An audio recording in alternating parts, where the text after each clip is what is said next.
She lost her entire family in an attack and only saved the baby. But the Apaches pursued her. What Emily didn't know, however, was that the warrior chasing her through the darkness was not her enemy. He was the only thing standing between her and the men who wanted to finish what they had started. And when she finally discovered the truth, she had to choose between the life she had planned and the love that had grown in the place she thought was her prison. Before we begin this story, tell me in the comments where in the world you are watching from and if you have ever discovered that someone you thought was your enemy was actually your protector.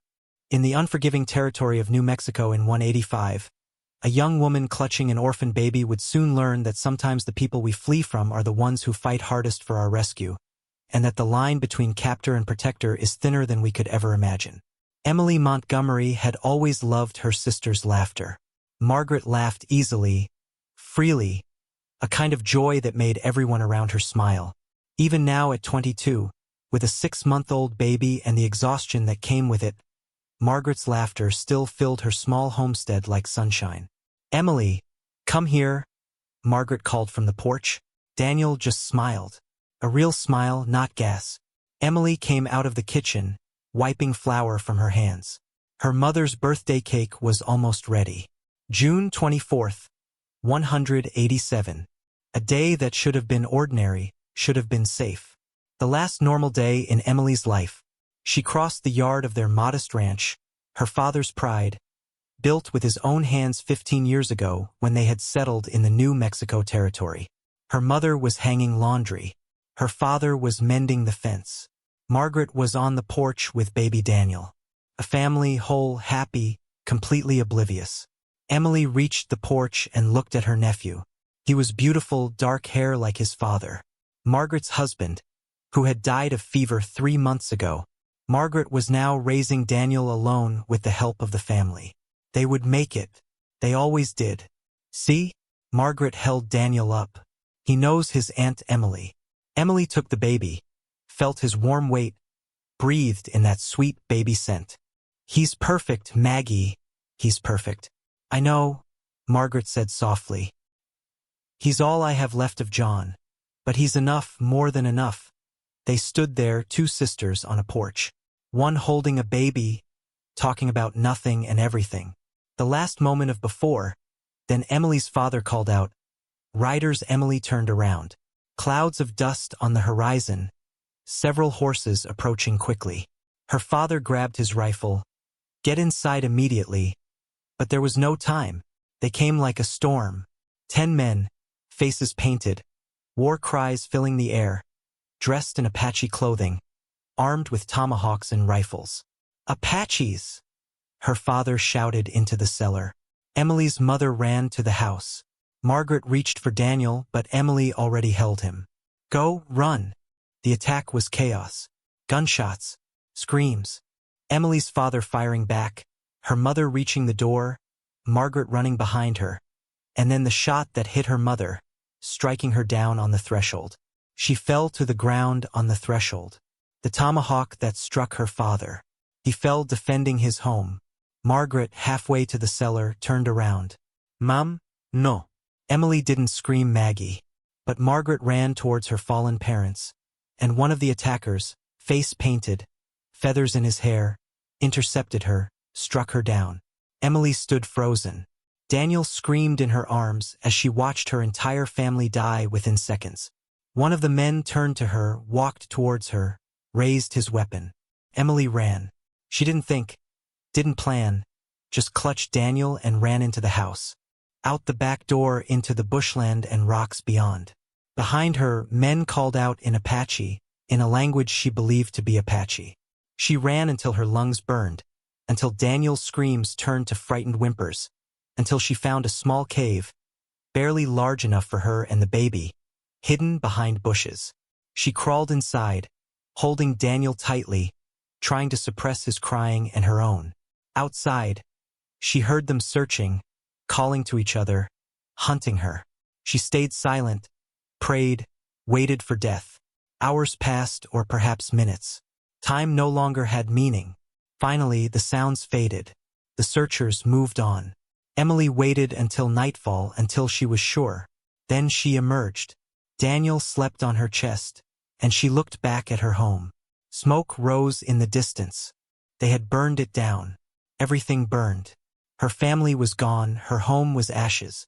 She had nothing but the clothes on her back and the baby in her arms. And she was alone in Apache territory with men hunting her. Emily chose a direction east, towards the nearest settlement 2 days' march away, and set off. She had no food, no water, no weapon, only survival instinct and a baby who needed her. She walked through the night, stumbled, fell, got up, kept going. By dawn, she was exhausted, delirious. Daniel cried from hunger. She had nothing to give him. Then she heard the horses. Emily's blood froze.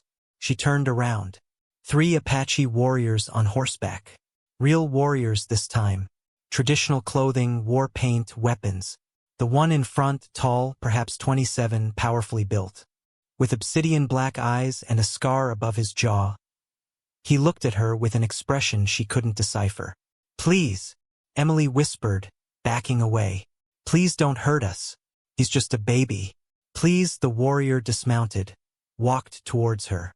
Emily tried to run, managed 3 steps before her legs gave out. She fell, curled around Daniel, shielding him with her body. "Don't hurt him," she sobbed. "Please kill me if you want, but let him live, he is innocent. He's just a baby." The warrior knelt beside her, speaking in Apache, determined but not cruel. Emily didn't understand. She didn't care either. She closed her eyes, waiting for the blow. Instead, she felt hands, surprisingly gentle, lifting her up. The warrior lifted her as if she weighed nothing. She tried to fight, to resist, but she had no strength left. He carried her to his horse, placed her on it, then mounted behind her, an arm around her waist, holding her. The other warriors flanked them. "No," Emily said weakly. "No, please let us go," the warrior said something in Apache, definitely final. They rode off. Emily tried to follow the direction, but she couldn't. Everything was spinning. She would faint, drop Daniel. The warrior seemed to sense it. He adjusted his grip, supporting both of them, holding them securely even as he took them with him. Where to? Back to his camp, to torture them, to finish what the others had started. Emily's thoughts raced with horror. These were Apaches. They had just attacked her family, killed everyone she loved. And now they had Daniel. She should fight, do something, but she had nothing left in her. As they reached the Apache camp, dozens of wickiups, cooking fires, people, Emily's horror peaked. This was it. Here she would die. The warrior dismounted, lifted her down, spoke to an older woman who appeared perhaps 60, with kind eyes and weathered hands. The woman approached, looked at Emily, looked at Daniel, said something in Apache. The warrior replied, pointed to a wickiup. The older woman nodded, took Emily's arm gently, not roughly, and led her inside. "Please," Emily whispered. "Please don't hurt him." The woman didn't understand English or didn't reply. She laid out furs, motioned for Emily to sit. Emily sat, clutching Daniel. The baby was still crying, starving, terrified. The woman left, returned with water, food, and something else. A wet nurse, a young Apache woman with her own infant. The wet nurse approached, extended her arms for Daniel. "No," Emily said. "No, I won't." But Daniel was crying so desperately, and this woman offered nourishment. "Life," the older woman spoke softly, encouragingly, indicating that it was okay. With trembling hands, Emily gave Daniel to the wet nurse. Watched as the woman put him to her breast, watched as his crying stopped, as he ate, as he calmed down. Tears streamed down Emily's face. "Thank you," she whispered. "Thank you." The older woman gave Emily water, forced her to drink, offered food. Emily couldn't eat, couldn't process any of it. These people had attacked her family, killed everyone, and now they were feeding her. Help Daniel. It made no sense. The warrior appeared in the doorway, speaking to the older woman in Apache. A conversation ensued. The woman argued. He remained determined. Finally, the woman turned to Emily, speaking in broken English. "You stay here. Safe, safe." Emily's voice broke. You killed my family. How can I be safe here? The warrior stepped forward. His English was better than the woman's accented speech. But of course you stay here. Don't leave. It's not safe outside. Not safe. Emily laughed bitterly. You murdered my parents, my sister, and now you're holding me captive. You don't understand, said the warrior. No, I understand perfectly. Emily stood up. Anger overwhelmed her fear. You attacked us. You destroyed everything. And now you want me to believe I'm safe here. The warrior's jaw tightened. You will stay. That is final. Why? Emily demanded. So you can finish what you started? Kill me when you're done? The warrior's voice cut through hers. You know nothing, you understand nothing. You will stay here. You will not leave. If you try, I will bring you back every time. So I'm a prisoner, Emily said. You are under protection, the warrior corrected. Then he turned and left. Emily sank back. Daniel was still drinking contentedly. The older woman watched her with something like pity, protectively. As if she would believe that. These were the people who had destroyed her life. And now they held her captive, alone. Emily looked at Daniel, the only family she had left, and made a silent vow. I will get us out of here. I will protect you, whatever the cost. She didn't know that the warrior Noel, the chief's son, had just saved her life. That the men who had attacked her family were not her Apache at all. That the real danger was still hunting her. She knew nothing of it. All she knew was hate, fear, and the desperate need to escape. That night, when everyone was asleep, Emily took Daniel and tried to flee. She made it to the edge of the camp before Noel emerged from the shadows and blocked her path. He said something in Apache, sharp, urgent, that sounded like a threat. Emily recoiled in fear, but what Noel actually said was, "The men who killed your family are pursuing you. If you leave, they will find you. They will finish what they started. And this time I cannot save you." 7 times Emily tried to escape in the first 2 weeks. Each time Noel caught her. On the first attempt, she had made it a mile before he appeared on horseback, scooped her up and brought her back. The second time, she had hidden in a supply wagon leaving the camp. He had found her within an hour. The third, fourth, fifth time, each time he stopped her. Never rough, never cruel, but absolutely unyielding. Why? Emily demanded after the 7th attempt. Why won't you let me go? What do you want from me? To keep you alive, Noel said simply, by making me your prisoner, by protecting you. I don't believe you. Emily's voice broke. Your people killed my family. Why would you protect me now? Noel's jaw tightened. You don't know what you think you know. Then tell me, but he just walked away. Always walked away. Never explained anything. Never justified himself. Emily hated him. Hated them all. Spent her days planning her escape and her nights lying awake grieving. Daniel thrived. The wet nurse, whose name Emily learned was Anna, cared for him with genuine love. The elder woman, lawless she was called, brought Emily food, clothes, supplies, treating her with a kindness Emily didn't want and certainly didn't understand. The tribe itself was not what Emily had expected. Children played and laughed. Women worked together, weaving, cooking, and caring for each other. Men hunted and protected. Elders told stories. It was a community, a family. It was also the people Emily blamed for the destruction of her own. One morning, Nalnish came to Emily's wickiup with a sick child. The girl, perhaps 4 years old, was burning with fever. Nalnish spoke in Apache, gesturing to Emily, to the child, making drinking motions. Emily understood. The child needed water, care. Every instinct screamed to refuse. These people were her enemies. Why should she help? But the child's eyes, huge and frightened and feverish, reminded Emily of Margaret, of how her sister had looked when she was small and sick and needed comfort. Emily took the child, gave him water, bathed his forehead with cool cloths, sang him the same lullabies her mother had sung, and held him through the worst of the fever. Towards evening, the fever broke. The child's mother came, cried with gratitude, and said words Emily didn't understand but felt.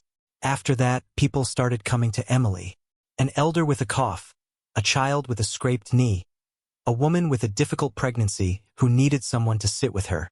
Emily did not help because she had forgiven them, but because she could not stand by and watch someone suffer and do nothing. It was not in her nature. Daniel grew. 6 months turned into 7, then 8. He smiled. He laughed, reached his chubby hands out to Emily, the only light in her darkness. And Noelle was always there, watching, not threatening, just present. Emily noticed things about him against her will. The way he was gentle with children, the way he listened to the elders with respect, the way he moved, graceful, powerful, controlled, the way he looked at her, sometimes with something that was not hate or desire, but something else, something complicated. One afternoon, Emily was teaching Daniel to clap his hands as Noelle approached. "You are good with him," Noelle said. "He is all I have left," Emily said coldly. "He is lucky to have you," Emily looked up sharply. "Why are you holding me here? Really, I deserve to know." Noelle was silent for a long moment. "Because you will die if I let you go, and I cannot allow that." "Why do you care?" Emily demanded. "We are nothing to you." "You are wrong," Noelle said softly. Then he walked away again. Emily watched him go, confused and angry, and something else she didn't want to name. That evening, Noelle brought news through gestures and broken English that made Emily's blood run cold. A celebration tomorrow evening. Noelle's engagement ceremony. Kiona, the daughter of the war chief, was promised. Beautiful, proud Aknadel. Of course he was promised. Of course not that Emily cared. She didn't care. He was her captor, her enemy. The fact that he was marrying meant nothing to her, nothing. She told herself that all night, all the next day during the ceremony itself, which she watched from the shadows, Daniel in her arms. Noelle stood with Kiona. She was stunning, confident, perfect for him. They spoke vows in Apache.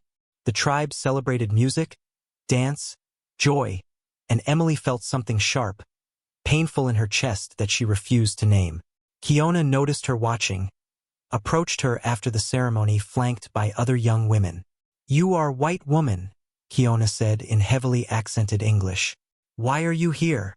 "I don't want to be here," Emily said. "Then go," Kiona said simply. "Noelle won't let me." Kiona's eyes narrowed. "Why does he care?" "You are nothing." The words stung more than they should. "You're right. I am nothing. Then why is he holding me here?" He paused. "Protection here. As long as you need it." "But no freedom," Emily said. "Freedom to die is not freedom," Noelle said.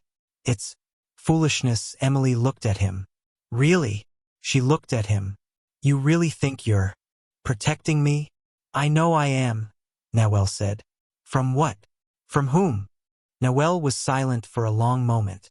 "From the men who killed your family, who are still looking for you, who will not stop until you and the child are dead." Emily gasped. "What are you talking about?" But Noelle shook his head. "Not yet. When the time is right, you will understand everything. But not yet." He turned to leave. "Noelle," Emily called. He stopped. "Congratulations," Emily said. "On your engagement." She is beautiful, yes." Noelle agreed. "She is," but his voice was flat, empty. He walked away, leaving. Emily on the ridge, watching the sunset, feeling confused and conflicted and dangerously close to something she absolutely shouldn't feel. She didn't notice the rider approaching the camp in the distance, didn't see Nalnish urgently meet him, didn't hear the message he delivered. A white man named Silas Brannan was gathering armed men in the next settlement, claiming the Apaches had abducted his fiancée and planning to retrieve her by force. Emily's former life was about to collide with her new one, and everything she thought she knew would soon shatter. That night, Emily couldn't sleep. She walked past Noelle's wickiup when she heard voices inside. Noelle and 2 warriors were speaking. Apache. She understood nothing until a word clearly broke through in English. Bandits, then disguise, then attack, then Montgomery Ranch. Emily turned ice cold. They were talking about the murder of her family, and they knew something they hadn't told her. Emily couldn't unhear it, couldn't unknow it. They knew something about the attack, about her family, and they had kept it from her all this time. The next morning, Emily confronted Nalnish. The attack on my family. You know something? Tell me. Nalnish looked uncomfortable, shook his head, spoke quickly in Apache. English, Emily demanded. Tell me in English, not to tell my story, Nalnish said carefully. Now well, tell when time ripe. The time is ripe now, Emily said. But Nalnish just walked away. Emily was furious, felt betrayed. They had lied to her all this time, kept secrets while she grieved and raged and blamed them for everything. She spent the day watching Noel, following him from a distance, waiting for an opportunity to demand answers. That opportunity came in the evening. Noel was teaching a group of young boys how to track. Emily approached Daniel on her hip. I need to speak with you, Emily said. Noel looked at her, saw something in her face, sent the boys away. Walk with me. They walked again to the edge of the camp, the place that had somehow become theirs. The place where they could speak without the tribe watching. You're hiding something from me, Emily said. About the attack, about what happened to my family. Noel's jaw tightened. Yes, why? Because the truth is dangerous.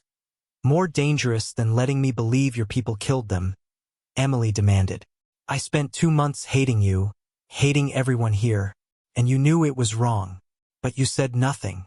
I said nothing because telling you the truth would have put you in greater danger, Noel said. How? Emily asked. How could knowing the truth be worse than not knowing it? Noel took a deep breath, made a decision. The men who attacked your family were not Apache. Emily froze. What they were white men, bandits, disguised as Apaches to make it look like a tribal attack. The world reeled. That's not possible. I saw them. They were wearing costumes, Noel said. Apache clothing, war paint, but they were not Apache. I know because my warriors and I were tracking them. We had received reports of bandits disguised as Apaches, attacking settlements and provoking conflict between our people and yours. We were hunting them when we heard shots from your ranch. Emily's thoughts raced. You were trying to stop them. Yes, Noel said. But we were too late. Your parents were already dead. Your sister. We found you running with the baby. Found the bandits chasing you. We fought them back, killed 2. The rest fled. And I brought you here because they were still looking for you, still trying to finish their work. Why? She whispered to Emily. Why would bandits attack my family? I don't know, Noel admitted. But I know they want you dead, you and the child. There's a reason, something they're afraid you know or can do. And until I find out what that is, you're not safe. Emily sank onto a rock. Everything she had believed for 2 months shattered. I blamed you. I hated you. I thought you were my enemy. I know, Noel said softly. Why didn't you tell me? Emily looked up at him. Tears streamed. Why did you let me hate you? Because hate kept you from wanting to leave, Noel said. Fear kept you safe here. If I had told you the truth, that you are not my prisoner, but under my protection you might have run away, tried to return to your old life, and the bandits would have found you, killed you. So you let me believe you were my kidnapper, Emily said. Yes, Noel said. It was simpler than the truth, which is... Noel looked at her, really looked at her with eyes that held more than just duty or protection. That I care. What happens to you, that it pains me to see you suffer, that I would die before I let anyone harm you or the child, Emily gasped. You must, because if you stay, I cannot. I will not. He closed his eyes. I am promised. I will honor my word, even if it kills me. And I am to do the same? Emily asked. Marry a man I do not love because it is proper, because it is expected? Yes, Noel said, because your heart is not the only one that matters. Kiona has waited for me, given me her trust. I will not betray that, no matter what I feel. So we both sacrifice, Emily said bitterly, for honor, for duty, while we want. She paused, unable to say it. While we want what we cannot have, Noel finished quietly. They stood there in the dying light, so close, so far. I should go, Emily whispered. Yes, Noel agreed, but neither moved. Finally, Noel stepped back, creating physical distance between them. When Silas comes, I will let you go. I will tell him everything.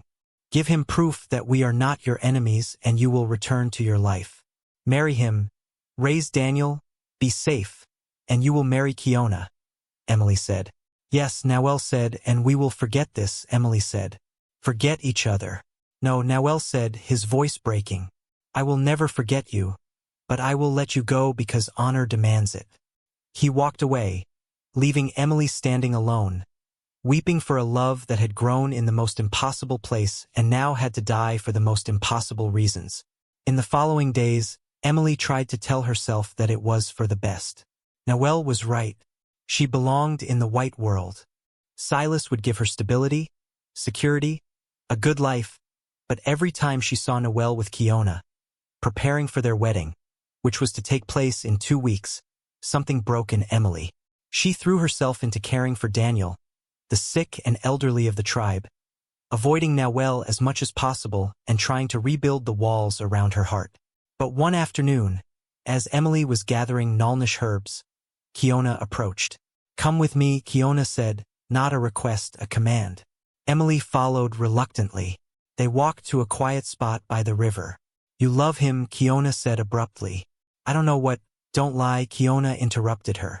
I see how you look at each other, how you try not to look, how you suffer. Emily said nothing, could not deny it. He loves you too, Kiona continued. He has promised to you, Emily said. He will honor that. Yes, Kiona agreed. He will because he is an honorable man. But honor does not create love. Creates duty. I don't understand, Emily said.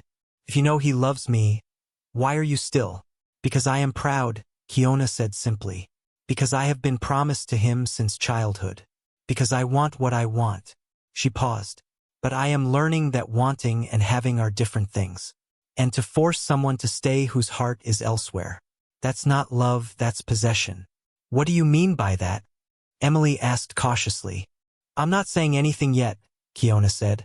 But I'm thinking, observing, and if the white man comes because of you, if you have to choose, I will watch then too, to see if you are brave enough to choose what you want. Or if, like Noelle, you will put duty before heart. She walked away, leaving Emily more confused than ever. That night, the cry rang out. Riders. Emily rushed outside. Nail was already organizing warriors, defense positions, preparing for a conflict, and then Emily saw them. 20 armed men, white men on horseback, carrying rifles, and at the head, on a gray horse, sat Silas Brannan. Her past life had finally caught up with her, and everything was about to explode. Silas rode into the camp and demanded Emily's return. But as Noelle stepped forward to negotiate, Emily recognized one of the men in Silas's group, a tall man with a scar on his cheek, who kept his face partially hidden. She turned ice cold. She knew that face. She had seen it on the day of the attack. This was one of the men who had killed her family, and he was riding with Silas. Emily's scream broke the tension. This man. She pointed at the scarred man who was trying to hide behind the others. He was there. He attacked my family. He murdered them. Chaos erupted. Silas reined in his horse. Emily.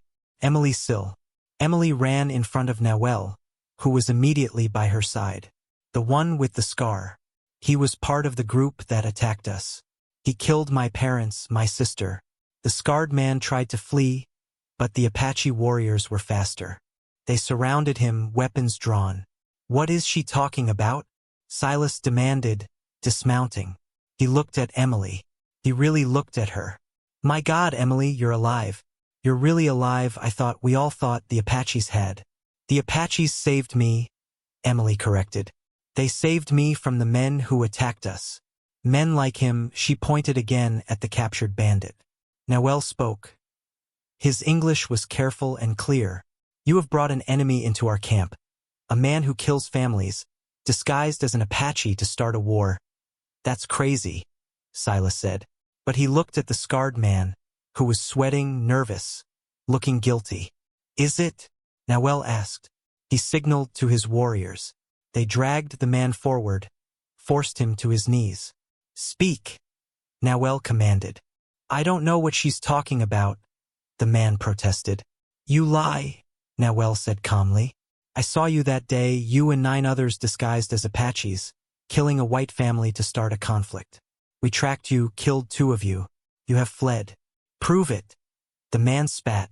All right, said Noel. He spoke in Apache. A warrior ran to a wickiup, returning with a bundle. Noel unwrapped it. Inside was Apache clothing, but fake. Cheap imitations, the kind white men would wear as a costume. Bloodstained, torn. We took these from the dead bandits, Noel said. The ones we killed defending Emily's family. The ones who disguised themselves as us to hide their crimes. He threw the clothes at Silas's feet. Silas stared at them, looked at his men, then at the scarred man.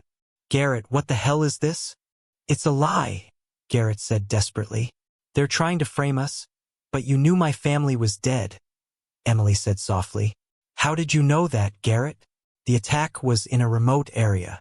News shouldn't have reached town for days. But you knew immediately, didn't you? Garrett's face went pale. You knew, Emily continued.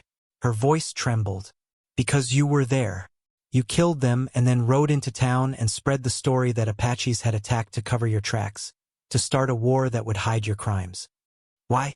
Silas demanded. Why would you attack the Montgomerys? They were good people. The child, a new voice said. Everyone turned. An older man from Silas's group stepped forward. He looked sick, guilty. It was about the child. Garrett, tell them or I will. Shut up, Wallace, Garrett snarled. No, Wallace said. I have carried this guilt long enough. Emily, your brother-in-law John found something before he died. A gold deposit on his land, a rich one. He filed a claim, made baby Daniel his heir. Emily gasped. Gold? Yes, Wallace said. Word got out. Men like Garrett wanted the land, wanted the claim, but legally it belonged to Daniel. So they decided he couldn't finish speaking. To kill everyone, Emily finished, stunned. To kill everyone who could protect him. To kill everyone who knew about the claim and to take it. To control his inheritance. We didn't know you would escape, Wallace said. Didn't know you would save the baby. You should not survive, the words hung in the air. Horrible, unforgivable. Silas looked horrified. You're telling me you killed an entire family for gold? For money? I didn't kill anyone, Wallace protested. I was just supposed to spread the Apache story. I didn't know that I thought it was just intimidation. I swear it. But you didn't prevent it, Emily said coldly. You helped cover it up. You are just as guilty. Silas turned to his other men. Did anyone else know about this? Silence, headshakes. These were good men, ranchers and townspeople who had come to rescue Emily, who had been lied to and used. Arrest them, Silas said. Garrett, Wallace, everyone else involved. We'll bring them back to face trial. No trial, Garrett said. And suddenly he had a gun aimed at Emily. I'm not going to hang for this. I'm taking the woman and the child and leaving. Whoever tries to stop me, they die. Everything happened at once. Noel moved lightning fast, bumping into Emily and pushing her aside. The gun went off. Noel fell. Emily screamed. Apache warriors swarmed out, disarming Garrett, holding him down. But Emily was on the ground next to Noel. Blood spread on his shoulder. Nu, Noel. His eyes opened. Are you hurt? Am I hurt? Emily sobbed. You were shot. But you are safe, Noel said. That's what matters. Kiona appeared, knelt on Noel's other side, saw the wound, saw the way Noel looked at Emily, saw the way Emily held him, and Kiona understood. Finally complete. Bring him, Kiona said to the warriors. Get the medicine woman now. They carried Noel away. Emily tried to follow, but Kiona stopped her. Let me, Emily began. No, Kiona said firmly. We talk first, you and I, but he will be fine, Kiona said. Shoulder wound, painful but not fatal. He will heal. But you and I, we must speak the truth now, before more harm is done. She pulled Emily aside, away from the chaos, the captured bandits, the confusion. You love him, Kiona said. Don't deny it again. I love him, Emily admitted. The words poured out. I love him, and I don't know when it happened. But it did, and I know he's yours, and I know I should leave, but I can't imagine not seeing him every day. And I'm sorry. I'm so sorry, but I love him. Kiona was silent for a long moment. He loves you too. I've known that for weeks. But he's too honorable to break his word. Too honorable to hurt me. So he suffers. You suffer. And she paused. I own a man whose heart belongs to another. What kind of marriage is that? A tragic one, Emily whispered. Yes, Kiona agreed. So I'm making a choice. I release him from his promise, from his obligation. He is free to follow his heart. Kiona, you don't have to. Yes, I do, Kiona interrupted her. Because love that is taken is not love at all. It is a prison, and I will not be anyone's prison. I want a man who chooses me, who loves me with all his heart. Now well, his heart belongs to you, so I give him to you, and I will go and find a man whose heart belongs to me. Are you sure? Are you sure? Emily asked. No, Kiona said honestly. I'm hurt, I'm angry, I'm sad. But I'm also sure, because Apaches don't force love. We honor the truth, and the truth is you and Noelle belong together. She walked away, head held high, proud even in sacrifice. Emily stood trembling, free. Noelle was free. They were free. But there was still Silas. He approached cautiously. Emily, we need to talk. I know, Emily said. They found a quiet place, both sitting, knowing what was coming. You love him, Silas said. The Apache warrior. Yes, Emily said. I'm sorry. I didn't mean to. I didn't expect it. But yes, I love him, Silas nodded slowly. I can see it. The way you looked at him when he fell. The way you stayed by his side. You never looked at me like that, Silas. It's okay, Silas said softly. I always knew you didn't love me. Not really. I thought maybe love would come after marriage, with time. But now I see, love does not come on command. It just happens, and it happened to you with him. I'm so sorry, Emily whispered. Don't be, Silas said. I am sad. I'm disappointed. I am too, he paused. Relieved because you deserve love, Emily. True love. The kind that makes you willing to die for someone. He has that love for you. I saw it when he took that bullet, and you have it for him. That's rare. That's precious. So I will let you go, said Silas. I will tell everyone what really happened. That you were rescued, not kidnapped, that you chose to stay, that you found love and a home here. I will protect Daniel's legacy, ensure these bandits hang, and I will go home, his voice broke slightly. And I will remember the woman I almost married. And I will wish her all the happiness. Even if it's not with me, Emily hugged him. Thank you for your understanding, for your kindness, for being you. Take care of yourself, Silas said. And take care of this warrior. He is a good man. The best, Emily agreed.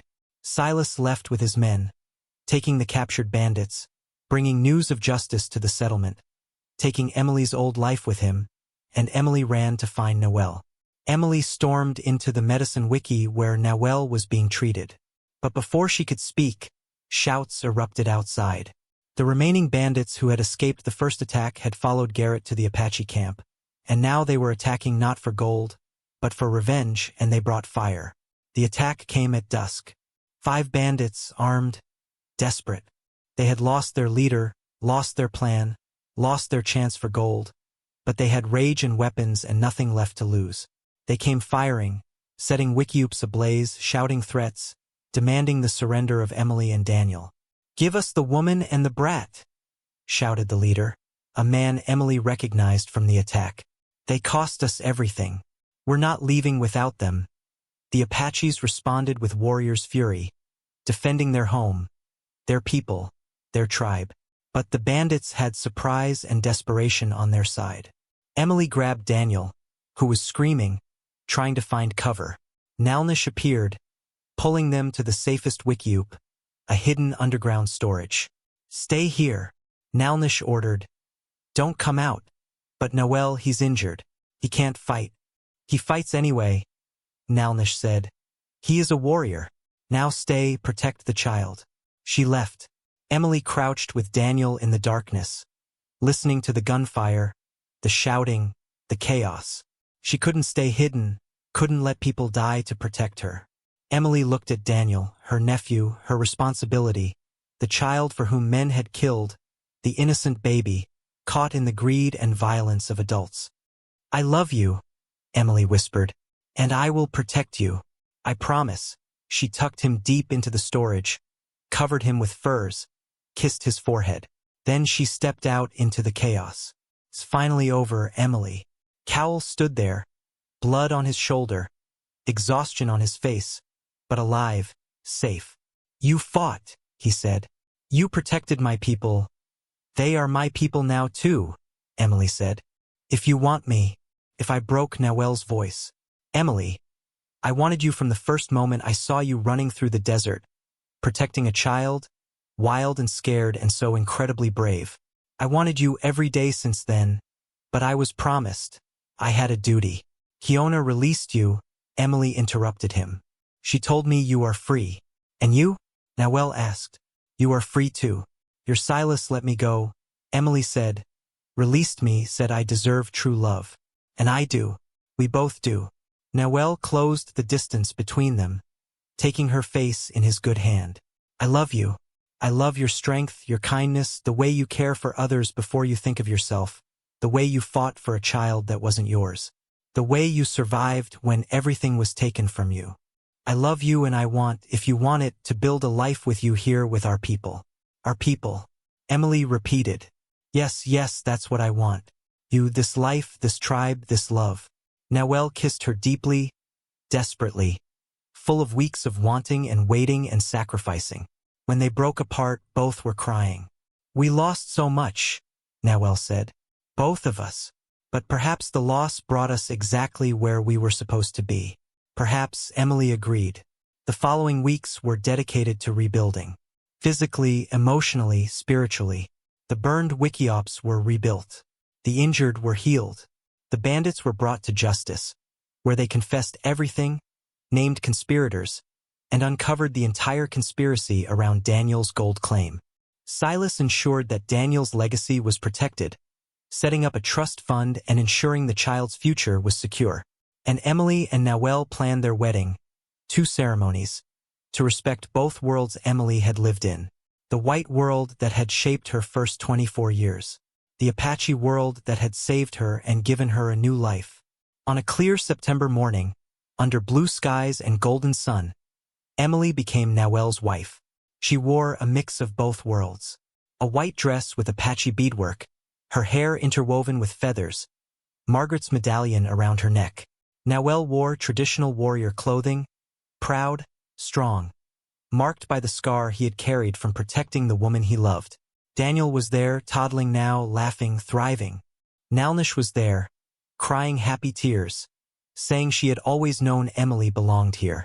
Kiona was there with a new admirer, a warrior from another tribe, who looked at her as if she had hung the moon. Both women nodded to each other. Respect between rivals who had become friends. Silas sent a gift, a letter, congratulations, and the deed to Emily's family land that had been recovered from the conspiracy, cleansed of blood money, and freely given to the tribe as a peace offering. The wedding was beautiful, joyful, a celebration not only of love, but of survival, of justice, of choosing hope instead of hate. As Emily and Noelle exchanged vows, Emily said, "You saved my life, but more than that, you gave me a reason to want to live again. You showed me that families can be found, not just born. That home is people, not places. That love is worth fighting for, even when the whole world says it's wrong. I choose you this morning." Forever, Noelle's vows were simpler. "You are my heart. You have been from the first moment. You will be until the last. All that I am, all that I have is yours this morning. Forever." They danced. They celebrated. They celebrated life and love and the miracle of having found each other in the ashes of loss. And as night fell and the stars appeared, Emily and Noelle stood on their ridge, the place that had become theirs, looking down at the valley. "Do you miss it?" Noelle asked. "Your old life." Emily thought about it honestly. I miss my family. I will always miss them. But my old life? No, that life was half-lived, safe, but not fulfilled. This 1 inch she gestured to the camp, to her people, to him. This is fulfilled. This is real. This is home. Good, Noel said. Because I'm never letting you go again. Good, Emily repeated. Because I'm never leaving again. They stood there. 2 people who had lost everything, who had found each other in tragedy, who had built love from ashes and hope from despair. Emily had lost her entire family in an attack, but she had saved a life, Daniel's, and in saving him, she had found a new family, a new home, a new love. Sometimes the worst moments lead to the best destinations. Sometimes loss makes room for something beautiful. Sometimes the people who seem like enemies are actually saviors. And sometimes love grows in the most unexpected places. In the space between grief and healing, between captivity and freedom, between hate and understanding. Emily had learned all of this, had lived it, had survived it, and now, as she stood with Noel under the stars, while Daniel slept peacefully in their wickiup and a tribe that had become family surrounded them, Emily finally felt something she hadn't felt since before the attack. Peace completely perfect. She lost her entire family in an attack, saving only a baby, and when the Apaches took her, she thought she had lost everything else too. But the warrior who had taken her was not her enemy. He was her protector, fighting to save her from the men who had destroyed her life. The bandits who had killed her family, disguised as Apaches to start a war that would hide their greed, found justice at the end of a rope. Silas, the good man who had loved her, let her go with dignity, choosing her happiness over his own. Kiona, the proud woman Noel was promised to, released him with grace, knowing that love cannot be forced. And Emily, she chose a new family, a new home, and a love so strong that it healed wounds she thought would bleed forever. She raised Daniel in both worlds, teaching him about the family that bore him and the family that saved him. And when he was old enough to ask why his Aunt Emily had married an Apache warrior, she told him the truth. Sometimes the best things come from the worst moments. Sometimes our enemies are our angels. And sometimes love finds us when we have stopped looking and gives us everything we never knew we needed. If this story has touched your heart, press the like button and tell me in the comments which moment moved you the most. Was it how Nahul took the bullet, Kiona's noble sacrifice, or Silas' dignified farewell? And don't miss our next adventure, because every story of love and redemption has the power to change our view of the world.